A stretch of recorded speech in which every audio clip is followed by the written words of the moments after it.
Well, it tells you exactly how innovative Armenia is, that they have a Latino speaking to an Armenian crowd. But it also says something about the mixing and shifting of identities that take place, particularly in Los Angeles. I want you to close your eyes for just a second and think about a place where you see identities clashing, a place where you see identities coming together, a place where you see identities mixing and becoming something larger than they are on their own. And try to visualize that place or that person, and try to think about the moment of joy and delight at watching that happen. And then let me share a few of mine. So what place besides Los Angeles could produce the Korean taco truck? That is where Roy Choi crafts an entirely new kind of food by putting Korean barbecue inside of tortillas, becoming such a gigantic success that now he's opened up a fresh food place with very fresh food in Watts in order to pursue the agenda of social justice and access to food there. How many of you know about the Latino ska punk scene that occurs in South Central Los Angeles? How many of you know of the Italian restaurant in Pasadena that at about 9 p.m. shifts to electronic dance music and a largely Persian crowd?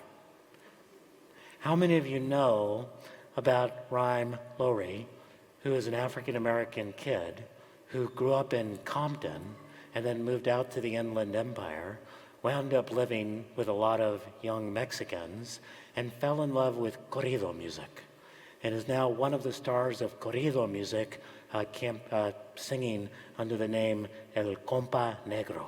He's become a darling of the corrida scene. Los Angeles is a place where these kinds of hybrid identities are not only possible, they're being constructed on a daily basis. How many of you know of Eric Nazarian, the Armenian filmmaker whose first film is really about 8 different lives in Los Angeles, separate but coming together? Grew up in the San Fernando Valley, hung out with a lot of Latino kids, throws and peppers a few Spanish words in with his Armenian. Los Angeles, a place of hybrid identities. So I want to talk for a few minutes about 3 things. First, why does that happen in Los Angeles? 2, why does it give me such personal delight? And then 3, what does it mean for the future of the country? So while I'm speaking, I always like to let audiences know that while I'm speaking, my voice might tire out or kind of get a little bit harsh. It's not that I'm emotional being with you, although what could be better than being with a bunch of Armenians on a Saturday morning? It's that I have a speech condition called spasmodic dysphonia, spasms around the voice box. Diane Rehm of NPR also has it. And it gets treated, I always like to reassure audiences, once a month with Botox, because that's how we treat everything in Los Angeles. But it does sometimes make my voice be a little bit harsher, not project. So why LA? Why is LA a place where this has happened? One of the things for you to understand about Los Angeles is that it happening here was not necessarily automatic. This is actually one of the places that had one of the most rigid social structures in the United States. Hard to believe, but in 1960, LA was one of the whitest major cities in the United States, and it had an elite that was white and Protestant and froze out Jews and a number of others. The famous clubs downtown, the Jonathan Club, the California Club, exclusively white, exclusively male, did not include Jews, certainly did not include African Americans or Latinos. So this is also a place, and I think many of the young people, when you look at the neighborhoods of Los Angeles, do not know this, is a place that perfected the racially restrictive covenant. That is the deed in which you put in something that said that the house that you owned could never be sold to someone who was not white. In fact, the house I own has such a racially restrictive deed on it. And it's very interesting, in California, the Supreme Court struck down racially restrictive covenants in 1964. The voters of California then put on the ballot an initiative to restore the ability to racially discriminate in housing. And when that passed, the California Supreme Court in 1965 said, "Are you kidding? We struck down the first one. Just because you voted in the next one doesn't make it legal."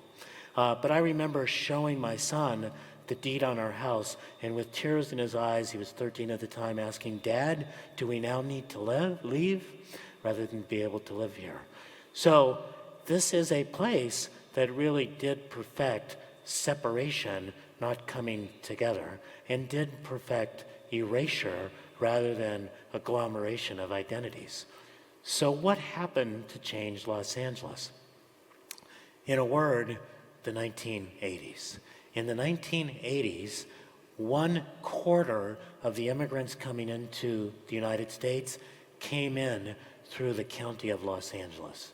1/4 of the immigrant flow in the entire United States was coming in through Los Angeles. It certainly was Mexicans who were fleeing economic crisis in Mexico. It was Central Americans who were fleeing the civil wars and economic dislocations.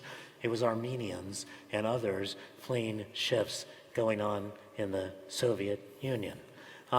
So this was a time in which a couple of really important things happened. First, the traditional entry points for most immigrants really filled up and then spilled over.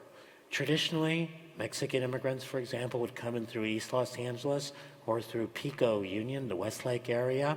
But when so many are coming, and now so many Central Americans, they shift and begin locating all over the county. So for example, between 1970 and the current day, South Central Los Angeles, thought of as the traditional heart of Black LA, shifts from being 80% African American in 1970 to being 2/3 Latino today. And Glendale, all of which was, you know Glendale, right? Glendale shifted dramatically during this period of time. Influx of Mexicans, to be sure, influx of Armenians, influx of others, but Glendale had been a very, very white and Protestant city. And in fact, again, these changes are occurring in places that are very unexpected. For example, in the San Fernando Valley, right? Where it's gone from being largely white, sort of suburban escapees from downtown Los Angeles to having huge Latino populations. In fact, nowadays, the very famous Valley Girl is more likely to be La Muchacha del Valle. So huge shifts have gone on. So how many of you like Korean food? And how many of you know that some of the best Korean food is no longer in K-Town, but in Rowland Heights? Right? And how many of you know that Santa Ana, behind the Orange Curtain, is now the city of the United States with that of above 100,000, where the largest number of people speak a language other than English in their home? So huge diversity, and it spilled out all over. And it created tremendous racial tension. That racial tension in Los Angeles and California was evidenced by Prop 187, the proposition that purported in 1994 to take away all sorts of any access to benefits, including education, for undocumented immigrants. And that proposition was perceived of on the part of immigrants, and particularly Latino immigrants, has been not simply a discussion of undocumented immigrants, but being a discussion of immigrants overall. In fact, I always say that this was an important moment. It was certainly an important moment for Mexican-American politics in Los Angeles, but personally as well.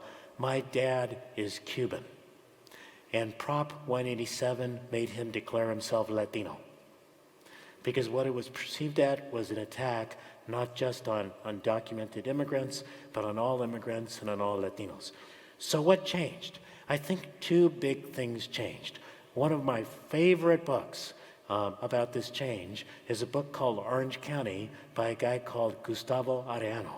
Some of you may know who he is. He has a column that he used to put in the LA Weekly. Now it's in the Orange County alternative newspaper. It's called Ask a Mexican. And people write in and ask the stupid questions they really want to ask, right? But never have been able to. He wrote a book about Orange County, and the first chapter is he goes down to visit his father, but it turns out his father is at the Winchell's Donuts with all the other old guys talking. He gets to his house, but his mom and sister aren't there. They're in the mall shopping. Finally, his dad comes back and he's talking, and he realizes that he's met that scary future everybody's talked about, the Mexicanization of Orange County. And yet it's incredibly boring, right? It's a dad going to Winchell's, it's a family going to the mall. So a normalization took place. The second thing that I think happened, and it happened in particular for young people, is that people began to embrace the diversity, and as they embraced the diversity, realized that it was also part of them. And this makes sense. Currently in Los Angeles County, 2/3 of the children in Los Angeles County have at least one immigrant parent. 1/5 of the children have at least one undocumented parent. And there's been a big shift in our attitudes around immigration as well.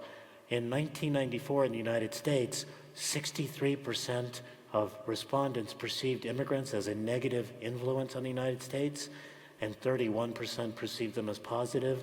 In the last poll, also done by Pew, 35% see immigrants as negative, 57% as being positive. So there's been a big change, and there's been a big acceptance of each other's identities and building of identities into each other. Now, why does this give me such personal delight, and what do I think this means for the United States moving forward? Well, I understand that identity is tied to a homeland. Again, I'm Cuban. I took my kids just in November to Cuba and to the house that my dad was born in, and to the church that he was baptized in, and to the culture that they began to realize deeply forms who they are. And yet at the same time, my son is the composer and lead musician for an indie rock band called James Supercave.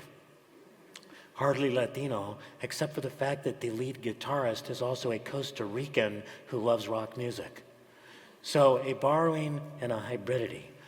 Also, like so many of you, I don't fit into a neat identity. I am Cuban, but my family came over during the Great Depression, and my dad was undocumented when he came over. I grew up in Los Angeles. I have a friend, a performance artist, who once said about me, "I'm not sure whether you're Chicano or Cubano, maybe you're Chibano." Because so much of what it means to be Latino in Los Angeles comes from being Chicano or Mexican American. And I know that I'm better when I understand other cultures, etc. So what does this mean for the country? And that's what I'll conclude on. I think it means a couple of things. The first thing, and I don't want to be political, but I will be, is that this Trump moment will pass. It may pass more like a gallstone than a common cold, but it will pass.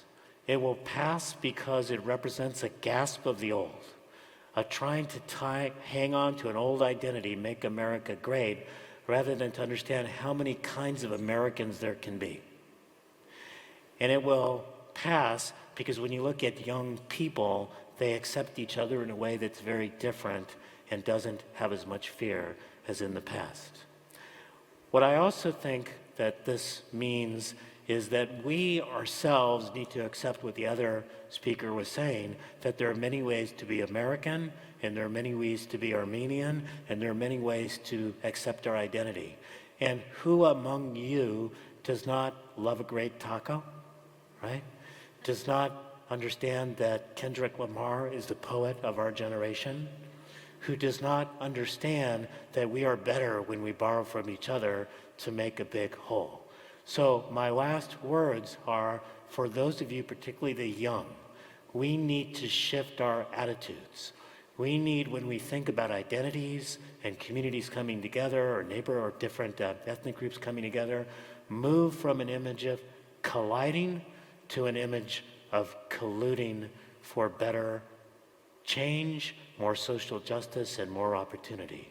We need to move from the fear of cacophony, of too many voices and too many identities, to the love of concert, of what happens when many different instruments playing their individual parts form something that's better than the whole. And most of all, as leaders, we need to teach all of our young folks, all of our old folks, all of our allies and colleagues, that we are much better when we move from conflict to community, and part of that is accepting a part of you that is not a full-time Armenian, but at least a 20% Latino, 10% African American, borrowing a little bit from the Irish, particularly on St. Patrick's Day, and understand that innovating Armenia is about innovating identity. Thank you.